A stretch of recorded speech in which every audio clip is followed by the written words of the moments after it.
Hello, Karlie. How are you? Hi, Shylo. How are you doing? I am great. Well, this is Karlie Foster for our guests watching, listening, just a super mama. She is an incredible entrepreneur, a mompreneur, I should say. And you have just an incredible story. And that's why I asked you to be on today.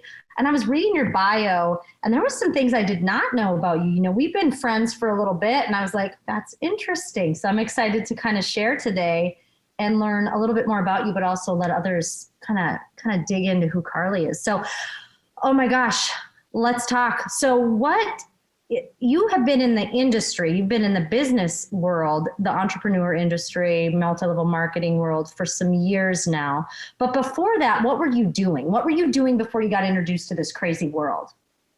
Well, I'm excited to tell you all about that. But first, Shiloh, I do have to just tell you how grateful I am and thankful for you because you exemplify building women up. You lead by example. You have an abundance mentality where you pour your wisdom out on others. So I just had to take a second. Thank you for that. I learned more from you than you realize. So you are a phenomenal woman and leader. So thank you, my friend. But yeah, I'll go ahead and I'll tell you all the details. So before I was a network marketer, before I jumped into this business, honestly, I was a mama. I was a teenage mom. I can tell you I was at this place where having my children so young, so early, I had my first at 17 and shortly thereafter I had four. Okay. But I had felt like I had disappointed my family's expectations of me, society's expectations of me. And I was in this place where I wanted to create this perfect, see, I've succeeded, see, I got myself together thing going, right? So I spent a lot of years really trying to walk out in this perfect image. I was not myself. I don't even know who I was at that point. I had lost my identity completely. To give you an idea, I had this junk drawer in my house, okay? This junk drawer was the only place in my house that was not flawless because everybody had to come in. They had to see everything was all put together. My kids were perfect. I poured everything into my husband at the time because I didn't want anyone to think that I'd made a mistake. I wanted everyone to feel like, oh, she's got her stuff together. Okay, just so you know, before you guys think that, that's not how it is now. I got lots of junk drawers. You know what I mean? Like that's not the reality of my life now. But then I had one junk drawer that I kept hidden from the world because I did not want anyone to see my stuff. Right? Didn't want anyone to know anything about any of my flaws, that I could be broken, that there was places of me that would, might not be what I was putting out there, right? This image that I was putting out there. And I don't know how far you want me to go into it, but basically, I got to a place where every mask I ever wore was stripped off. And I can tell you that story. We can save it for another time. But no, I want to hear it. But here's what's funny. So I had a daughter, although it was teenage, but it was like that border. I had her at 19. But I mean, I was engaged to be married at 18 years old, had a baby at 19, like right after I turned 19. I had graduated, but still it was like everything I thought I was going to do. All of a sudden I went down this road of I'm ashamed of myself. I disappointed everybody. I did everything I said I wasn't going to do. And now I'm that cliche, teenage mom, like, oh, look at her. What's she going to end up like, like all the other people in the family or all these other girls. And it's like, no. And I think, although it was a massive driver, there was a few years of extreme, like I lost everything. Like, I'm like, wow, I am worthless. I do not know how to be a good mother. I don't know how to go down this route. Is this what I'm supposed to be? Am I supposed to be a stay-at-home mom? I just was so confused for a short time. And my divorce actually kicked in my drive. Like when I got divorced, I went, whoa. So that was like, you don't have a choice. You need to hustle. And I've always been a hustler, but it really kicked it into gear. So I don't know how you feel about that, but I mean, that's really what happened to me too. Like, it's tough to be a younger mom. Like, I'm so grateful I had my kids at a young age. Hello, it's a blessing. But there was a lot of shame I carried with that. And because it wasn't what I had planned. And I felt like I let everybody down. So I can definitely relate to that. And I wore many masks as well. So let's go into that. Let's hit it, because our show, these shows, we did an incredible episode yesterday too. I can't wait for you to see this one. It was all about body image and like the confidence stuff and things like that. But it's the gritty, it's that gritty stuff that people share, but we don't talk about. We need to let other people know, hey, we've been there and you can get through it. But let's talk about those tough years. Like, what was going on? I know you were married. When did you get married?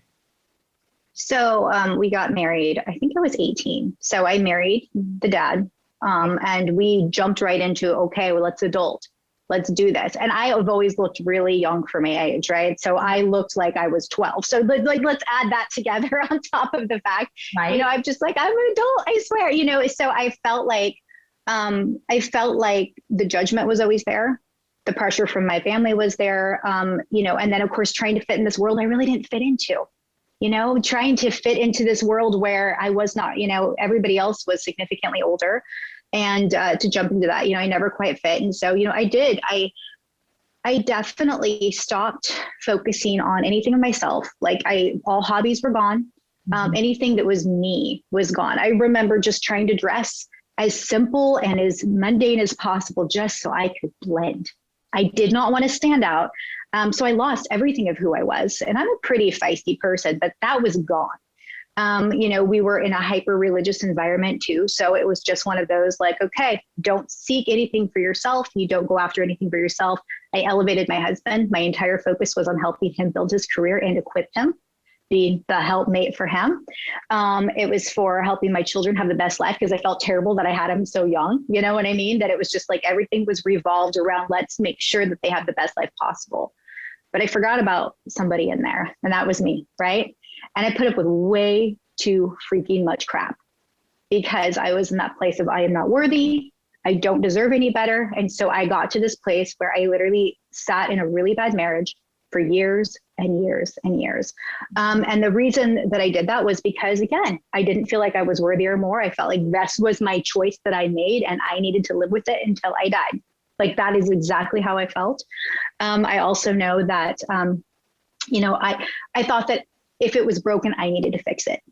So I was the person who had 5 million self-help books on raising your kids right, and, being the best wife possible, because I knew it all fell on me. It all fell on me. And from the outside, everyone thought we had this perfect family. We had our stuff together. We got all this praise, and, like, oh, look what she did. They rose. Yeah, they were teenage parents, but look at how far they've come. But what they didn't see was how broken I was. Like, just to give you an idea, sometimes I would have, I would leave the kids at home with their dad, and I would get in the car and I would drive out to the middle of nowhere. I would open up my car door. Here's some transparency for you guys. In the middle of nowhere, and I would turn on music as loud as I could, and I would scream at the top of my lungs, and I would dance. And it was like, because nobody got to see that part of me, and I had to let it out. And so I just remember being at that place of like, this is my life. And I had little bursts of time where I would drive out to the middle of nowhere and just, release it. But, nobody can do that forever, right? No. And there was so much hurt in the marriage. There were so many broken pieces that I remember one day I snapped, right? I snapped. I'm like, I can't do this anymore. And I remember going and driving to my mom's house. And I said, I'm going to stay here for just a few days, right? And I'm going to come back. But every day that I tried to go back and try to work it out and try to make amends, I remember, like, I would get in the car and I would literally vomit. I could not go back into that life, right? I could not go back into that place where I was hurt and I was broken, and there were so many different things going on. And so I wanted to fix it for my kids, right? I wanted to make it all better for my family, but I couldn't do it. So it was one of those things where, my husband and I agreed to get divorced, and that was for the best, joint custody of the kids and whatnot. But again, I've always been that person that believes that, I'm not worthy of anything. And because I couldn't make it work, besides having joint custody, he got everything that we built together all of those years. I gave it all to him, and we're friends now, which is great. But I can tell you that during the process, he's, pride, right? He didn't want his part shared. So my name got dragged through the mud. And I everything, every relationship that we built, any reputation that we built, I got slandered so he could maintain his, how he was viewed in the community. And I'm the one that took the hit, and I didn't stand up for myself. I felt like I deserved every piece of it. And so what ended up is I lost everything. I ended up in my early 30s, living in my mama's basement, went from having a nice income to absolutely nothing, having 4 kids that I desperately wanted to provide my part for and couldn't. All of the focus that I had spent over the years had been on elevating him and his career. And I'm like, oh crap, what do I do? Right. And realizing so many years I stayed stuck because I had no way to take care of myself. I didn't know what I was going to do. So many people, and I know that you know this too, so many people end up in these types of situations. I think either it's from a religious background, which I'm not putting any of that down, but I always thought, like, you get married, you have to be married forever. It doesn't matter. And I'm not, and it's a double-edged coin, or double-edged sword, I guess you would say, because the problem with that is, yes, you committed to something, marriage is sacred, you work, it's work, right? But there's this fine line of, what do you endure, either side? How much do you endure if one person isn't willing to do the work? And so it comes down to this, like, marriage, yes, you're committed, you do the work, but if only one person's working, that's already not a marriage. And so I think a lot of people get stuck in what are people going to say? What does this look like? And I really encourage a lot of women, but anyone, stop giving a shit about what people are thinking about, because they really, at the end of the day, are not thinking about you. No one's thinking about you. Like, it's so funny when I've done this. I've been that person who's like, what are they going to think? What is that person going to think? Is this going to look bad? Is this going to look bad? And at the end of the day, and I think when I got to 40 this year, I was really better. Like, I'm like, you know what? Screw it. Because nobody cares at the end of the day. This is about you, your family, and what's best for everyone in that family, right? And sometimes divorce is best for everyone in the family. And I do want to, I'm not encouraging divorce. I don't ever want to see people get divorced, but it's okay sometimes. And I do know a lot of people who can have great relationships after a divorce and get through it. But, I'm not condoning divorce, but, I just want people to know, like, never stay in something where you're the only one putting the effort in, or you're in an abusive, toxic place. And that happens a lot too. There's too much of that. And you end up in shame and loss of worth, and you beat yourself down so far, you think you can't get out. I know that's how I felt at times. Oh, I agree completely. I didn't think that there was an out. And, it's funny because in the religious circle that I was in, my church pretty much, disowned me. I mean, there was a lot of harsh realities, and there's some good that came from that. My faith is stronger than ever, but it's done the right way. It's not about religion. It's about faith, a big difference. Right. I learned, like, I'm thankful for all of it. I love that your title is Grace. I learned to walk out in grace. And it was sufficient. And, a lot of people are like, oh, she must have fallen away from God. And I'm going to tell you right now, no, I got closer to God, and God is the one that led me out. And so, and I know a lot of people who are, religious don't like to hear that, but sometimes it is not his will for us to stay, like you said, in an atmosphere that's toxic, that's not helping you. And what came from it was painful and difficult, but ultimately was beautiful, right? I talk about beauty from ashes, and really it took everything that I thought that I was, everything that I was trying so hard to be, for it to burn to the ground, to the place where I couldn't even pick up pieces of it and say, oh, I can salvage this piece. There was nothing to salvage. I had lost everything. My reputation, who I was, like, to the place where, I didn't have my kids with me full time. We, like I said, we shared joint custody. There was so many different things, money, family members. It's like all of it was burnt to the ground, and I had nothing left to pick up, and I had to start from scratch. Mm-hmm. And that was where, like, I can relate with you, Shylo. That's where I learned to grow. And that's, what I have become has grown out of that place where I had to start fresh, right? And really find who I was, really find out what my faith looked like, and really just seek out this version of myself that I love. Like, I like who I am now. For the first time in my life, I started to fall in love with who I was created to be, not who I was trying to be or who I felt society wanted me to be. And it started in gradual steps. Like one of the first steps was seizing my health. I had never taken care of my health. I put my, like I said, my family first. It was never about me. I felt selfish taking time to take care of myself. But I remember one day, my heart was breaking and I knew I needed something. And I just said, I'm a runner. Decided I was a runner. You guys, I was not a runner. I had these really crappy Reebok shoes. I think I bought them at Ross for $14, never wore them. They were just sitting in the back of my closet. I remember, going and grabbing those and putting them on my feet. And I'm like, I'm going to do this. I'm going to run. Okay. I probably made it like 2 blocks. I felt like my, chest was going to burst open, had to walk the rest of the mile. But what made it different this time was I'm like, no, I'm a runner. I'm a runner. And I owned it. And the next day I went back out, I did it again and again. I mean, not to go too far off the story, but, within a year I was running a half a marathon, but it was because I was like, I'm a runner. And that very moment of seizing my health was such a pivotal point in me walking out into this new version of myself, because I decided to be something and I got to become it. I decided it first. And I realized, ooh, there's power in that. There's power in me saying, I am going to be this, I am this person, and walking out in that. And I realized that I'd stepped into something. So then the next thing I decided to do was I was in this place where I had, I'm totally in love with this incredible man, right? He's now my husband. I wanted him to save me. I'm going to be real honest. I was kind of lazy. I'm like, I'm not going to save myself. Would somebody please, where's my Prince Charming, right?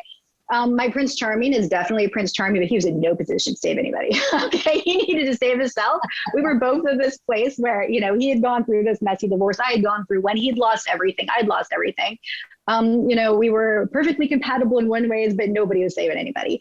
And so, we ended up having, our son, Timmy, and, our little guy, and he ended up, when he was born, we were in this place where, luckily I'd moved out of my mama's basement. We rented this house out in the country. It was beautiful because, we dealt with a lot of gossip, a lot of backlash, and we kind of live in small town USA. So it was definitely tricky. So we kind of had this oasis. But the problem was we were pretty far out of town. And as my husband was trying to rebuild his business, he was working a lot. I had this baby. I didn't want to leave, right? I wanted to be with him. And I realized one day I didn't have enough money to buy diapers. And I didn't have enough money to put gas in my tank to go get my kids, right? I had to suck it up and, have my ex-husband bring him out because I didn't have enough money to go get them. And I'm like, no. And realizing that, as even though my, future husband was trying so hard, we were trying so hard to make it work, he couldn't save me.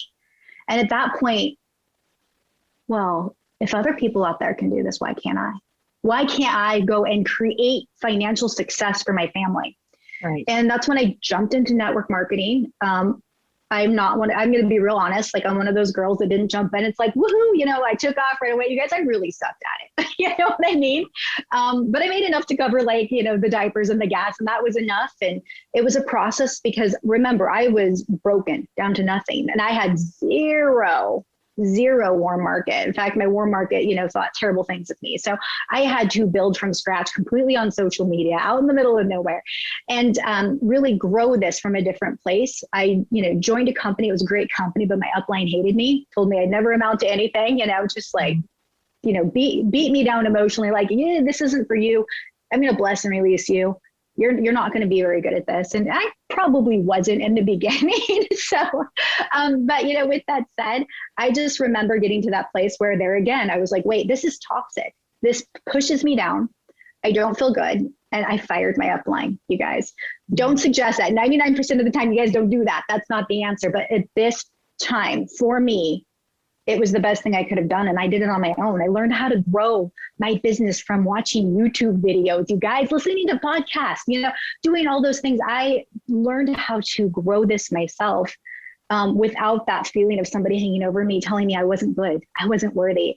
And I ended up being able to, grow this business where I was a trip earner and I was able to, rank advance and all these things. And ultimately I ended up going to another company because after, 3 years there, it was a great experience, but it was the place where I cut my teeth, right? I learned the thing and I was called to something else.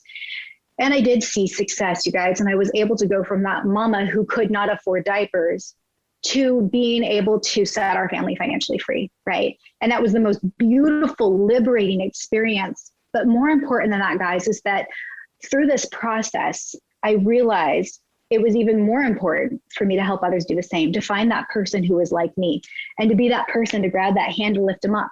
Okay, that was where the success came. That was where it came, is finding those other people that needed that hand up, seeing the potential in when nobody saw it in me, right? Seeing the potential in people and saying, you know what, like, let's do this together. And that's where the power came to build the empire, because there's a lot of people out there just like that, right? Mm-hmm. And also realizing that, you know what, I did not need to be perfect. I needed to let that go. I did not build a business or success for my family from showing perfection, but opening up that junk drawer, right? Opening that up and letting people see it and say, like, look it, see, I'm broken too. These are my broken pieces. And I'm, you know, going to expose this for the world, and I'm going to rise up and I'm going to take you with me. And that's where the true success came. So that's pretty much, you know, my story as far as, like, you know, how I came from this broken, you know, totally lost person to, and I know you can relate. I mean, not having the ability to go get my kids totally put me into hustle mode. You know, my why got so big that there was no option to fail, because I needed that for my family. And I know you can relate to that. So, yeah, you know, I think you brought up a ton of points, and I'm going to go back in a little bit. So, incredible journey, and we love the industry that we're in, but there's some things that we should cover, because, okay, so you already had, you had to start from scratch in the industry. And so something I always laugh about is I came on the scene when social media was brand new. Like, Facebook was just like the thing. I was an anti-Facebooker. I was super shy. I hated public speaking. And I was like, nobody's gonna buy from me. Nobody's gonna buy from me. And so when I had to do it, you know, your attitude changes about some things. And I got on social media and I'm like, fine, Facebook. And I was like, learning it by failing a lot. And I was making, you know, I was doing good things, bad things, spamming people, dumb messages, good messages, you know, you kind of fail forward. But one thing that happened, and I want to know kind of what happened in your family, because this is really interesting. I'm always an open book when it comes to this. My family really struggled with, as I got successful, my family struggled with balance. And my family was very left out for the first few years, because I went from, like, I jumped into this industry and went skyrocketing. And it's really hard when everyone's like, whoa, what's happening to mom? She's all over social media and she hated it. She's, you know, she's talking to all these people. She's helping people do all these things. We're traveling all over. And it can get really crazy, and it got hairy. And our relationship, my marriage, had a lot of ups and downs during that time. And I'm not sure, you know, if yours didn't, fantastic, but let's talk about it, because how do you find balance when you're building a business with babies? You have a husband at your side. You know, I want to hear your version of balance and how you've done it as a family. And did you struggle at all? And if you did, let's share that a little bit and, like, help other women and men who are in highly successful jobs or careers. How can they find that balance with a family and keep it all together? Because you've managed to do that and you've done it really well. So balance is tricky. You know, I don't think any of us arrive. And I think it's like this pendulum, is that, you know, we swing one way or we swing another. And then it's like trying to keep ourselves, you know, here. And I can go both ways. I really can. One thing that was beneficial for my little ones is that's all they knew. I started when my son was a newborn. So they didn't go from, oh, here's mama.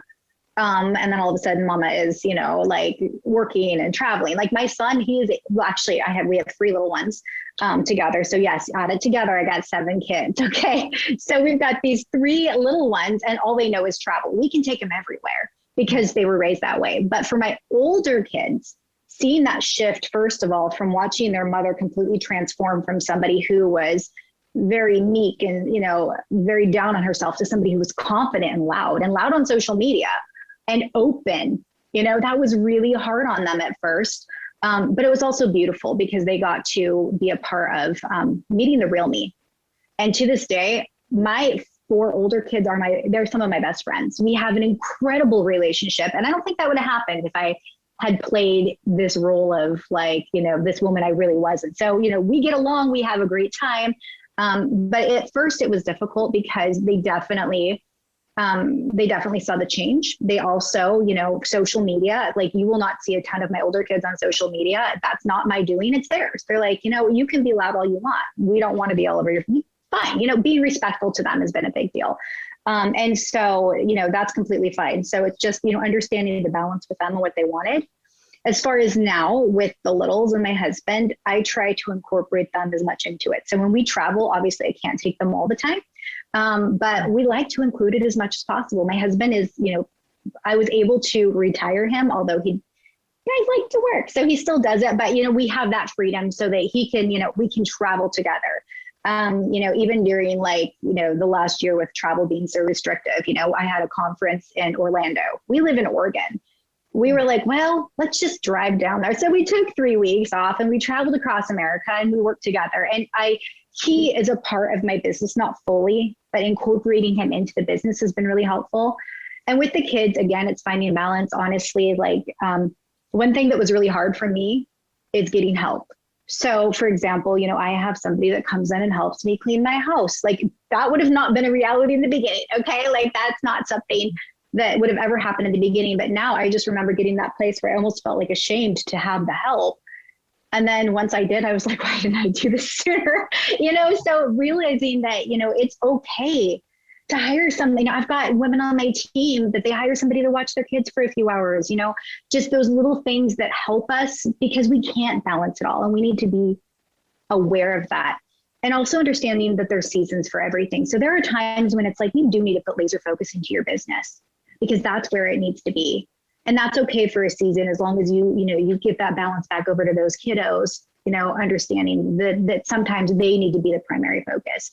And I think we have this idea that we need to have everything in the boxes perfect all the time. But the pendulum is going to swing a little, you know what I mean? And it's going to have to, because we're going to have to put laser focus in certain areas. And that's okay. And I think having the grace to allow that and not beating ourselves up when we do is huge. Well, I think being able to, one of the things that I learned was being able to divvy out roles, kind of over here, because I was trying to do all the things for so long. And what would happen to me is I would get super overwhelmed. Work would be amazing, but also stressful. So my kids would see the stress on mom, and then they would see the frustration. But for me, I did not have a good balance. I'm open about it. I was not the greatest person because all I did was work, and I never took time off. And the kids never saw mom enjoy herself outside of work. So what they saw was this massive shift. And then there was no they couldn't even ask me questions. If I was on the phone, you do not come near me. You don't talk to me. I pushed them away. I was in the closet. I was hiding. During dinners, I'd get up, I'd go do calls. I mean, I was on calls for 5 years straight from 7 a.m. until 10, 11 at night, sometimes late at night, depending on where the person was calling from. And it got really crazy. And for me, that was my wake up call. What am I doing this for? Because if I'm sacrificing the very people that I'm doing it for, I'm not going to have these people, and I need my babies. And so it was a massive shift for me a couple years ago, and I made the ultimate decision to transition and do something different. And now I stayed in the industry, but I had to get out of that type of building because it was wearing. And does it work? Yes. Phone calls are great. That wasn't the problem. It was just, for me, it was not family focused. I needed something a little bit more family focused. We had to make major shifts in our marriage and our life, but it was for the best. It was more freedom. A lot of people preach freedom in this industry, so we can be real about this. Oh, freedom, freedom, freedom. And they're sitting there and they're not free. They're stressed to the max. It's yeah, you're preaching freedom, but are you really free? You're tied to your phone. You never take vacations. That's not freedom. Being able to set your phone down, being able to go on an actual vacation, being able to do the things that you're working so hard for. And that's what people deserve that. And so I encourage people, that's not a company issue. That's a choice. And so being mindful of creating balance, creating time for family, making sure that the most important things stay the most important things. Because work is great, But if you have nothing left at the end of the day, what's it for? What are you doing it for? And I think it's really, really important. And I love that your family has really great balance. I love that you have a beautiful, humongous family. It's just incredible. I mean, hello. So you're out on the West Coast, so you're in Oregon. And, you know, as we kind of go into this next phase, the last year and a half has been quite interesting for everyone in the world. And I know that for you all, it's been, you know, I'm in Minnesota. Obviously, we had experienced George Floyd. And so I was really close to home, watched a lot of really, really tough things, a lot of friends that were hurt in that situation down there, watched a lot of businesses go away, burn down, you know, a lot of hurt people. And it was really, it's hard to go through that. And I know on the West Coast, it got really, really tough for a while. I know we're shifting gears kind of out of our industry and into kind of personal things, but how did your family handle some of the unrest out there? Because I know Oregon can be, you know, had a lot of issues. And how did your family kind of navigate being on lockdown and all the things? How did you do that? So I lost my, 36,000 times over the year. Mm-hmm. I definitely did. I am a blue personality, a blue red. So for those of you that know what that means, it's blue. I like to be with people. I like to, I like to party with people. I like to travel. I like to, hang out. So that's really important to me. And then of course the red is the driver, right? That's the part that helped me grow that big old business. But the blue part was dying. My husband was deemed an essential worker. So he was able to work the whole time. And I'm going to be honest, I felt better towards him because I was stuck in my house, homeschooling kids. And my two of my older daughters, they lived in the Portland area and they were part of that unrest. They had been physically attacked. They had buildings next to them burned down. They were terrified. They both moved to Texas. Okay. And so for me, it was like a piece of my heart was ripped out in this process. My daughters became some of my best friends. And so to have them leave, was really, really hard on me, but I understand why they needed to. Oregon has been hard. We are still under lockdowns to a degree. It's still very oppressive. I've watched a lot of my friends move away. People are leaving in droves here and it has been hard. It has been really, really hard.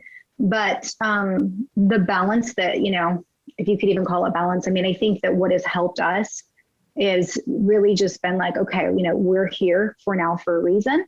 Yeah. And, trying to make the most of it and trying to, I got into myself for a while. Like I'm not a big drinker, but I discovered the champagne bottle, like at the beginning of the lockdown. And I spent, I gained like 25 pounds and that was hard for me because as walking in health was a huge part of what brought me to this level of freedom because I'm like, I'm going to be that girl. And I felt unequipped to even deal with the emotions of everything that happened.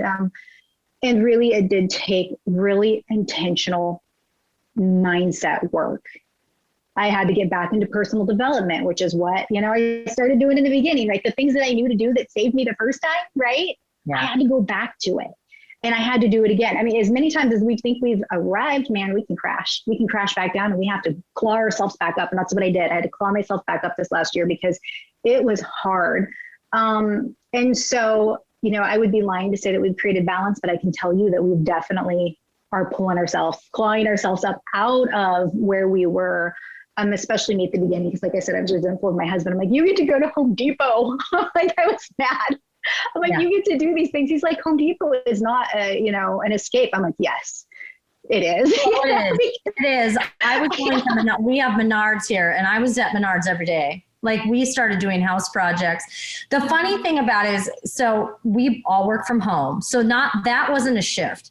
But so what the shift was is my kids being on top of me, trying to have mom help them. While my business went soaring. So I'm sure yours did too, because everyone's home ordering online, everything was online. So it was like, how do I navigate this? My husband works from home too, but he's busy. He wasn't, he could work the whole time. So we were still in like major work mode. And then we had two kids going, what do we do? And can you help me with this? Can you help me with that? Can you help me? And it was like, So it was crazy town. My drinking definitely increased, even though I was in a really interesting stage in my life. I've talked about it so many times, but my drinking did go up too. And I remember going to like by the liquor store, driving by the liquor store, lines. everyday lines, liquor store. I mean, it was just, and I get it. You know what?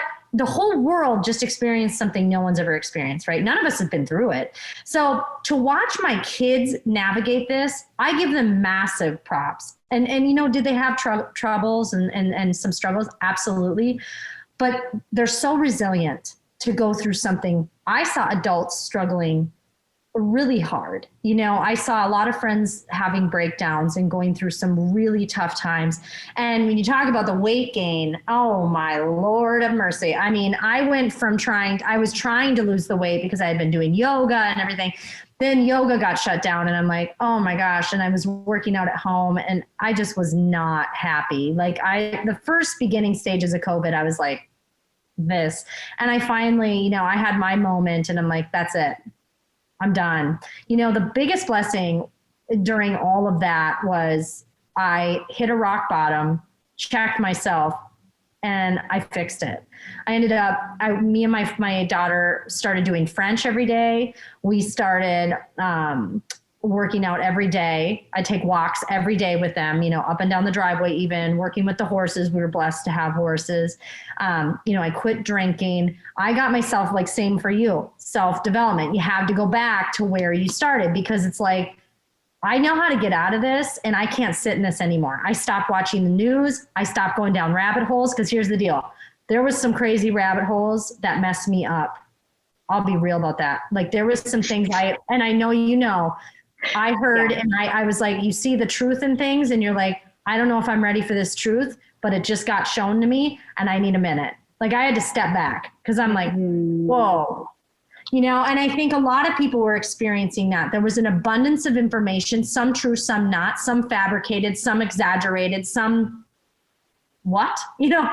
And so I think a lot of us experience that too. We're getting all this information. We're in front of our computers every single day. It was really overwhelming. So I had to step back from that. And I totally shut it off. Like, I mean, I paid attention, but I had to walk back from it because it was destroying me. And I could no longer let it destroy me or destroy myself.